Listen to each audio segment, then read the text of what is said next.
Hi, Lindsay. I don't want to sound reductionist. That's your word in your post. But I really, really, really loved your post. I think you laid out very in clear, concise language all about how that ethics in research used to be a lot easier than it is now.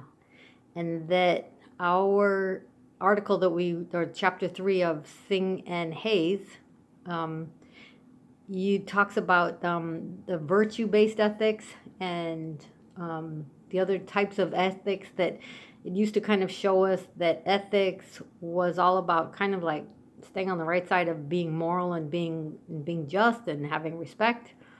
And now, as you point out, that the research goes further than that, and you talk about the way that qualitative research handles ethics, and it makes this shift from this empirical paradigm to a more relationship one. So, what is an empirical paradigm anyway? And so I just looked that up, just to clarify it with me so I could understand it a little better. And what I found it is the communication approach from the perspective that there are universal laws that govern how we communicate, or another, the other words that we've been used to hearing are the positive, but essentially the positivist approach, but essentially that there is a truth out there. We just have to find out what exactly it is. But now, according to Singh and Hayes, that we now that ethics and research is a little bit more relational, and relational means that the interpersonal relationship between the researcher and the subject or the participant is important, and it does make a difference to the outcome of your research. And so um,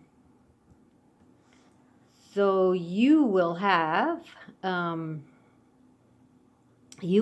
that the engagement that you're having with your participant, that you should show mutual respect. You should show you should have an interdependent environment, and you should show embodiment.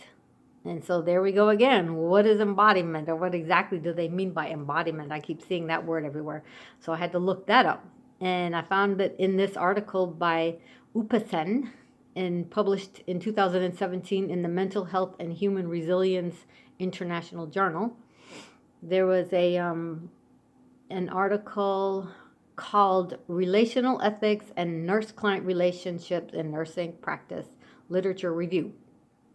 So they define embodiment as in relational ethics, and it relates to the role emotions plays in our ethical decisions and actions.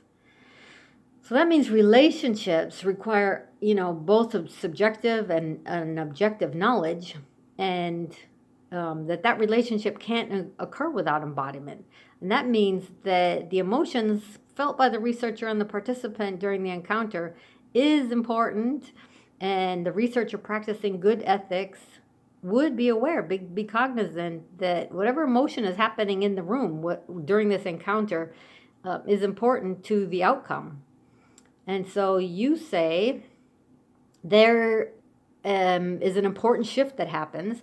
The researcher is no longer the expert, distantly studying a subject. Instead, the researcher and the participants are two people co-creating a mutually beneficial experience.